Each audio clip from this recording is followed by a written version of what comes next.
Hello, this is part 2 of my little abandoned porch demonstration. In the first part, I laid down a color underpainting in effect. It was based on a value reduction that I produced in Photoshop by way of the posterization filter. And I used that to create a colorized underpainting, if you will, rather than black and white as I sometimes do. Now that underpainting has dried and I'm ready to go after it again and hopefully to conclusion in this episode. I'll start by throwing down some transparent glazes to knock down some of the brights that I had before. This painting is completely dry after a day and a half, and so all the things that I put down as opaque whites can't be moved. And by glazing over them, I'm just tinting them slightly. I'm going to throw some darks into my deepest shadows right off the bat. It's still transparent and I can still see my drawing underneath. But I want to start to get a sense of where I'm going with those deep tones.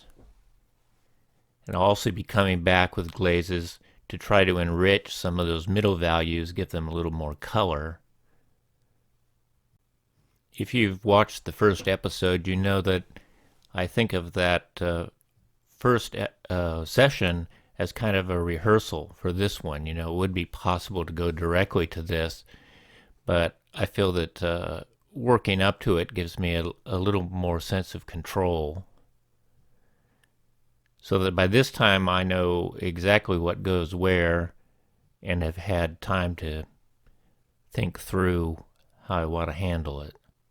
So here I'm just putting in some orange tone over where I know the orange clapboards are going to be. And I am exaggerating a little bit, but if I think I see a color in my reference, I'll go ahead and try it and put it in, because it's easy enough to remove later if it doesn't work out. When I'm putting in some of these darks, I have to admit I'm sort of going on the principle that this is a overcast day, so that the light is fairly blue, and as a consequence, my shadows ought to be warm, so I'm exaggerating that, if anything. I see pink and I see pale blue in the barn in the background and the sky and the adjacent shapes back there, which makes sense because they're the more distant objects.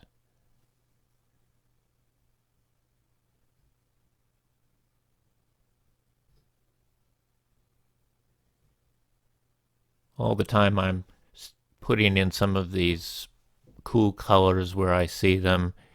I'm not really changing the value, that is the dark and light, very much, but I'm trying to create some variety in the color.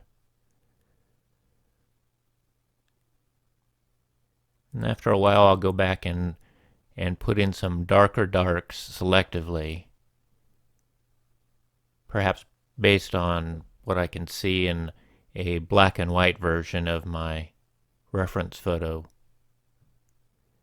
I'm always tinkering with the image on the screen that I'm looking at, that is my reference photo, and if any point I feel like I want to see what the program, that is Photoshop, says about where the darkest darks are, I'll adjust the levels or the curves of the image to give me a clue.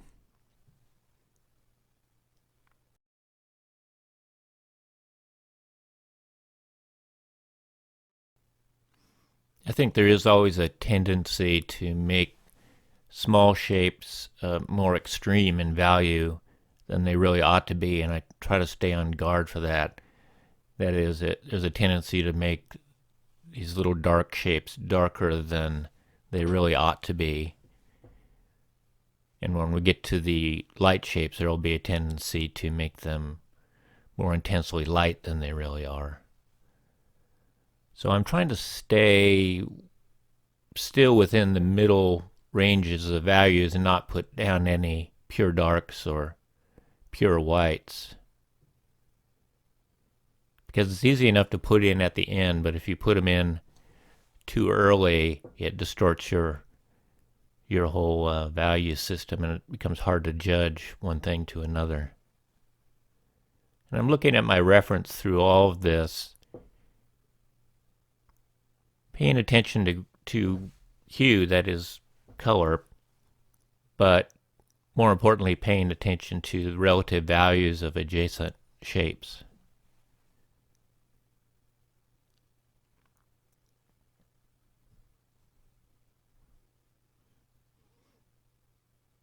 Here I'm going back and reclaiming some of my little light shapes.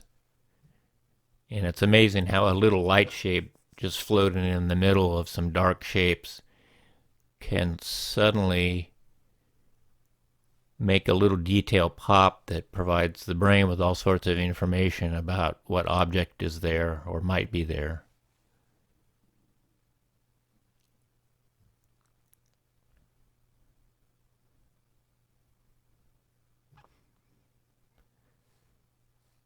With these trees and saplings and grasses and weeds, it really doesn't take an explicit drawing. That is, you don't have to put in every little branch and leaf to get the effect. I like to sneak up on it to put in as little as I can and see if just doing that gives me the effect I'm after, and pull up short if anything.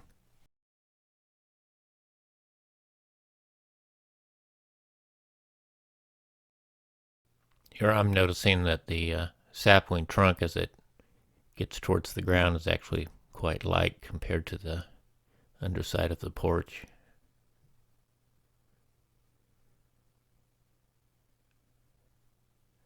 Here I've got a crack in the, or a separation in the deck going behind two saplings, which is a great way to locate where they are.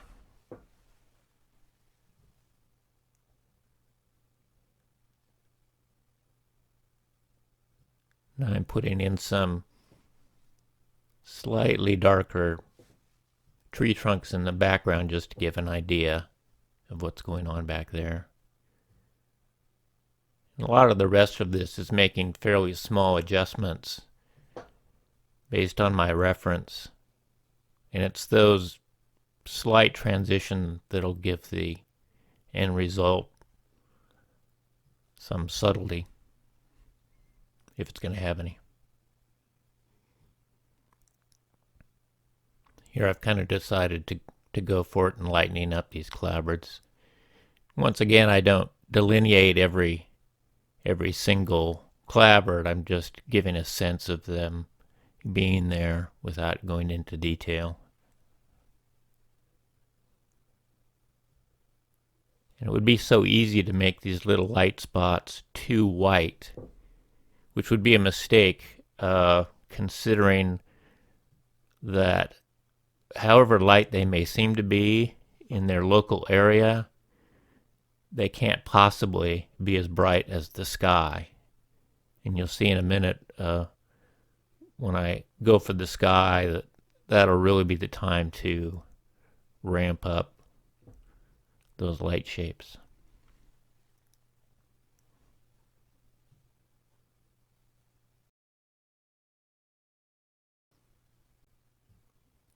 Now I'm going to go back and get some of the darker darks within my shadow area. In this case, it corresponds to the window glass and a couple other things. And I like to group these darker darks fairly near each other and not have them all over the picture, but sort of create their own little gathering near a central area, or near an area that I guess is kind of the center of interest. I wouldn't want to put anything this dark, say, in the background or over by the barn, and that would throw everything off.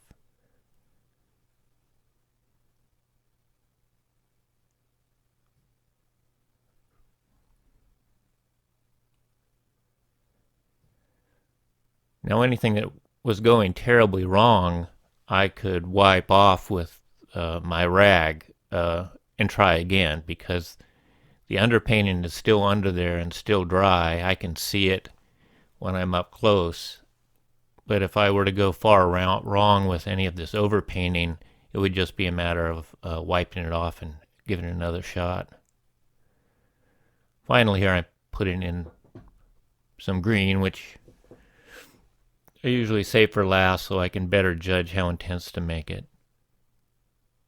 Fun here because I'm using the light green to pick out the far post on the porch by omission.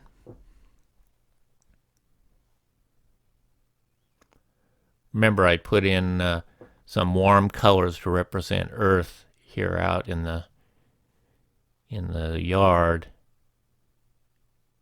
And now when I put green over that area, some of that will still show through. Oh, looking at it now, I think maybe it got a little too busy down there, but not bad.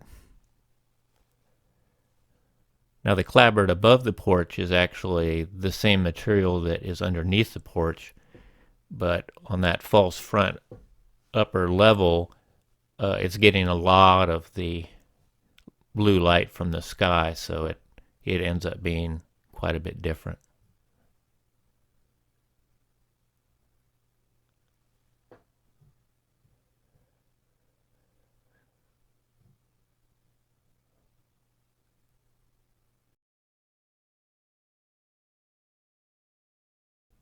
Part of this filling in too is not to always make things more clear, but sometimes it's to make things more ambiguous and or just to change the hue within a value area to create a little more interest.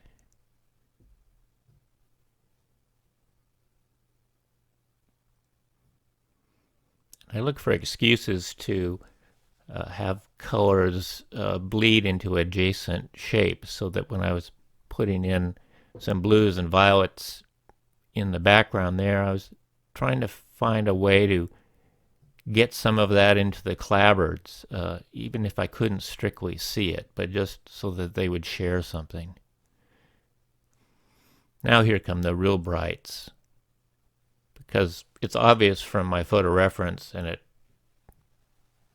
should be obvious just using my head, that this bright sky is going to be much brighter than anything on the building itself.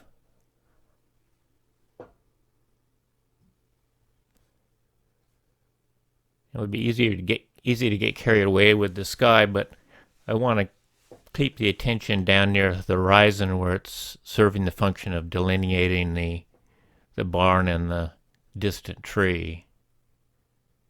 If I were to make it bright all the way up to the upper right corner, then it would start being an exit point. So in this case, I'm letting that upper right corner remain a little darker than maybe it is in reality, just to keep a lid on of the composition as a whole. Here I'm just mucking around, putting in some suggestions of detail and leaves, but it would be easy to go too far with this.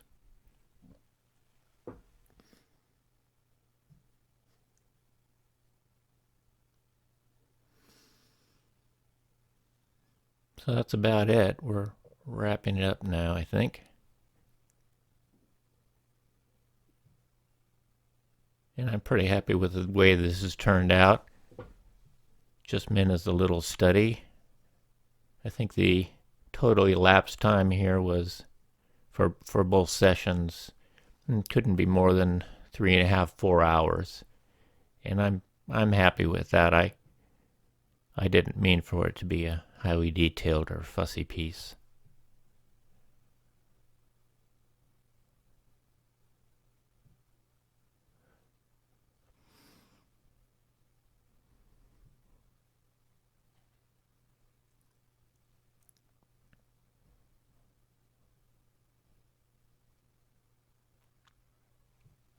I don't want to put in too many details, especially not outside of the center of interest created by the leading edge of the porch. So I don't want to put in too many small marks away from that central area where the greatest contrast is.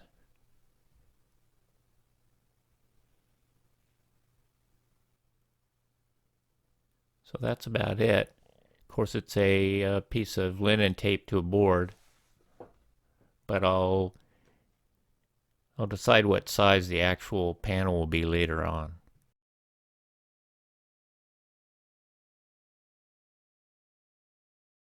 Well, I hope that was helpful.